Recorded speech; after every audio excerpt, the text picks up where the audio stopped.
Thank you very much. Welcome to New York, I think, and New Jersey. And it's an honor for me to be back. I was reflecting that it was only a little over a year ago when we opened up the crown of the Statue of Liberty, and I think this is probably my third or fourth time back here into New York Harbor, and it's always an incredible joy for me as Secretary of Interior to be able to go from sea to shining sea and out into the oceans and all of the great wonders of our world, and being part of a department where my mission is to be the custodian of America's natural resources, but also a custodian of America's history and heritage. And through the National Park Service and the U.S. Fish and Wildlife Service, we're so involved here in New York. We do that all the time, so I appreciate their hard work, the hard work of the superintendents, Maria and everybody else. It is true, I came here probably 6 months ago, and I don't even remember what it was that brought me here to New York, but Marion High School had asked me if I would have a lunch meeting with the New York. It was pythons. Oh, I came here to deal with the pythons that were coming in through the head of the port. That's right, that's what I was here for. But I received a handwritten note. And many of you now, you know, your computers, emails, all that stuff. How many times do you get a handwritten note from somebody who you admire? And I've gotten a handwritten note from Marion High School, and she had said to me, Mr. Secretary, I just want to bring to your attention the efforts of Gateway, the New York Harbor Conservancy, what we're doing in Jamaica Bay, and I would like to just sit down and have a conversation with you. And so when I was coming to New York, I took out that handwritten letter. I told my staff I want to go and I want to meet with her and a group of people to talk about their vision and their future. And I did that for an hour and a half, and decided, as Maria knows, that I would come back and that we would try to have a broader conversation. And so today I'm joined with a lot of people who have the same kind of passion. I want to just introduce a few people who are here with me from Interior. Dan Wink is the Deputy Director of the National Park Service. Will Shafroth is Deputy Assistant Secretary and in charge of the America's Great Outdoors campaign.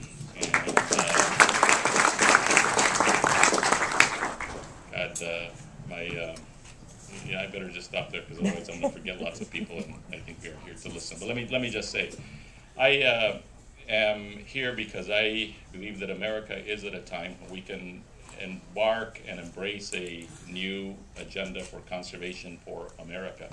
And I think that here in New York and New York Harbor, we can really move forward and create what can be a star relative to the great urban parks of America in the 21st century. I think the assets are here. I think the vision is here. I think the New York Harbor Conservancy has done a lot to move the ball forward. And I think all the partners, and you have a great coalition here between the local governments and the mayor and the state, and then the family, the federal family, many of whom you see represented here today, the Army Corps of Engineers and EPA and others. We're working on trying to come up with a way forward that will really make this, but it already is, but even more so, one of the great urban parks of America. For me, I came to this job from a place in the United States Senate. Some of you were part of my U.S. Senate campaign, who I see out in the room.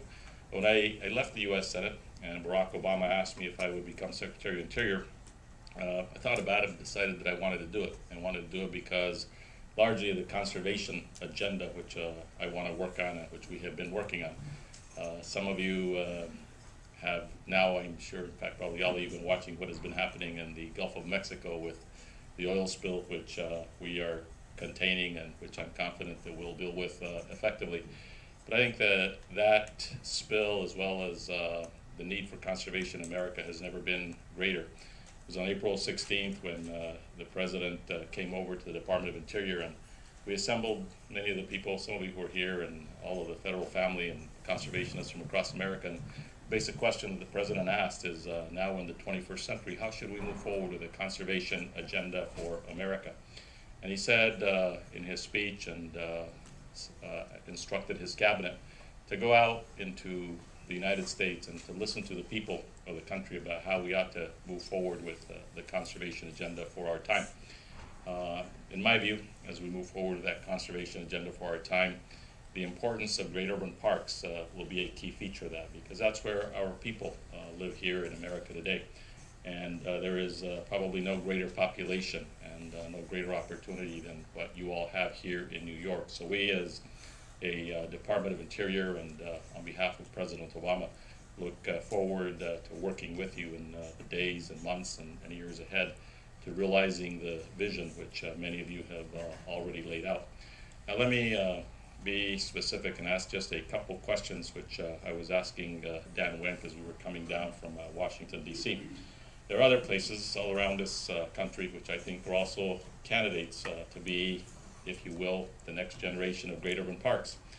And I would venture to say that having visited some of them, that some of them may be ahead of where we are here in New York. Not that what you're doing is wrong, but I'm here to really have you stretch your mind and think about organizationally how we can do better.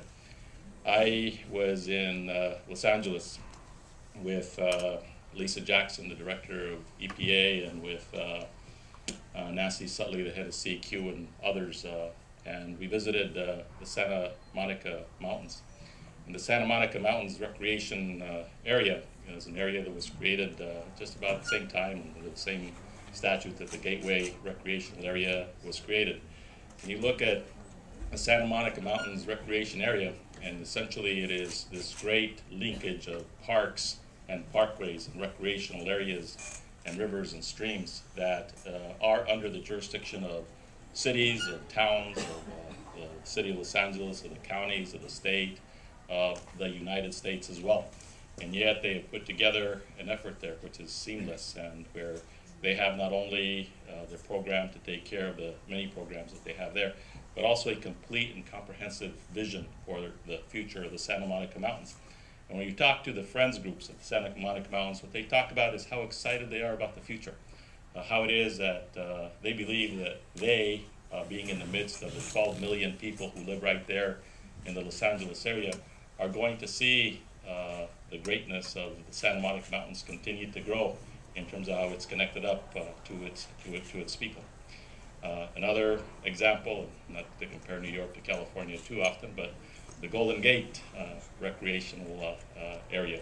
The Golden Gate, created under similar circumstances and similar times, today houses Alcatraz and the Presidio and the Golden Gate and many of the great free features that we have within our national park system. So the question that we had here in New York 6 months ago is, how can we all work together so that the united efforts really not only produce a great vision for the New York Harbor and Jamaica Bay and the Raritan and Hudson Rivers, but how then do we make it a reality? And that is the question I ask to all of you. Are we organized in the right way? Is the national parks, which I love. I think when Ken Burns and Dayton Duncan came up last year with their great film on the history of the national parks and called the national parks America's Best Idea, he was saying something that is very unique, and as he says, radically American because of what our national parks are. But are there other things that we should be doing? How can we connect up better with the Army Corps of Engineers? I know we have great programs that we have underway in terms of marshland restoration and a whole host of other things that we're working on. How do we work with the city? How do we pull all of this together so that when people in the year 2025 look back at this time, they will say that those people who met in New York to talk about, who met at Ellis Island, who were there talking about the future of the harbor and the river, really were able to get together and put together a governance construct that does make sense. Now, I will say a lot of this does have to do with funding, because you can't go out and restore great rivers and marshlands and habitats and create programs for young people unless you have the money to be able to do that. Today there is spending in the Congress legislation which may be passed by the end of this week that will finally fund the Land and Water Conservation Fund fully. But that's a positive step in the right direction. For the end of the day, how we marshal our resources together will make possible some of the great dreams that I have heard about today. So at the end of the program, what I would like to do is, there's some index cards that have been passed around. So if I can borrow one. Okay. I personally want to collect these at the very end. And so let me see, Melissa Konigsberg, stand up. Many of you know Melissa. I'm going to give her this responsibility. Melissa, and let me see, where's Carly? Carly, stand up. So at the end of this conversation, we're going to do a press conference outside on $29 million, which we have invested into the restoration here at Ellis Island. But what I would like to do is, on this card, just have each of you write down, in just a few words each, 2 of your most important ideas on how you think we can bring all this together. City, state, nonprofits, the federal government, how we ultimately not only create the vision, but then make it a reality. In one of our meetings earlier today, Congressman Wiener, I think, talked about one of the studies that had been done on some of the possibilities, and he said, well, you know, it's about 10 inches high, but it's about 2 inches of dust on top of it. We're not into gathering reports and action plans and then having them gather dust. So what is the action orientation of what I ought to take away from here as Secretary of Interior to fulfill the vision which Marion High School and others have had with respect to the future of the New York Harbor. So I will have these, and I will read them on the plane on the way back to Washington, D.C. today. With that, let me just introduce Joelle and Darcy. We have a great partnership with the Corps of Engineers around the country. One of the agencies that I oversee is the Bureau of Reclamation that deals with water supplies and dams and rivers and the like as well. And one of the things that Joellen and I very much share is the fact that we have learned a lot about rivers and waterways and how we as a country have come a long ways in how we look at rivers and waterways. It wasn't so long ago, many of you here are old enough to remember, in the 50s and 60s and the 70s, where we as citizens and as governments, as Americans, turned our backs to the rivers. They were the places to dump things. They were the wastelands of our country. And yet, in the last, really more in the last 10, 15 years, we have watched our society turn our faces to our rivers and embrace them for all that they can bring to us. And so certainly working with Joelle and Darcy on huge projects all around this country, including now, we will embark very soon on what's going to be a very major restoration in the Mississippi River Delta. We are very proud to have the Army Corps of Engineers as a partner. So help me welcome Joelle and Darcy, Assistant Secretary.